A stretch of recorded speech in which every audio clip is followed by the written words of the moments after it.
जय जगन्नाथ फ्रेंड्स, आपण मान प्रिय धारावाहिक ओढ़णी रे देखिए जबरदस्त सीन अच्छी। पवन गोटे लुहा रड साहाय्य मानसी जो रूम रे बंद होकर पड़ी से रूम को जीवाकू चेष्टा करुवे हेले चारियोटू कबाट आउ झरका बंद थी। फाइनाली पवन से रूम रे जाइकी पहुँची जिवे आउ मानसी को देखी हसवाक लगे आउ मानसी को देखी कहे मानसी ये किए ये तमे मते देखिले आश्चर्य लगुच तमे एमिति अवस्था केमिति अछ। हेले मानसी पवन को देखी खूब जोरे रागी जाउथिबे हेले किछि कहि पारु नथिबे जेहेतु तांको मुह पाटी सब बंद अछि।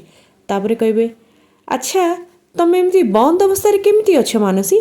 तापरे कहबे ओहो मु धरा पड़िलिनी बोली तमे निजको एमिति बंदी अवस्था रे रखिछ। अच्छा अच्छा तमर तो ए सब करिवारे अभ्यास अछि ना।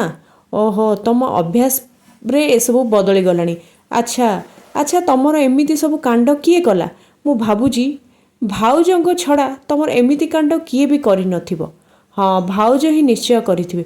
तेबे फ्रेंड्स आपण मानकु कोन लागुची मानसी कर एमिति अवस्था किए करिथिबो आउ पवन बाबू ए झरका भांगिकिरी ए रूम को कौन पई आसिले कौन मानसी को बचेबे ना मानसी ठू प्रतिशोध नेबाकू पवन बाबू ए रूम भीतर को आसीचंती आमको कमेंट माध्यम लिखि जणातु आगो को कौन नुआ ट्विस्ट रही जानापी हेले आम चैनल सहित जोड़ी होकर रुहतु आ देखु था ओढ़णी। फ्रेंड्स आज एपिसोड केमिति लगिला कमेंट माध्यम लिखि जणातु। जय जगन्नाथ फ्रेंड्स, धन्यवाद।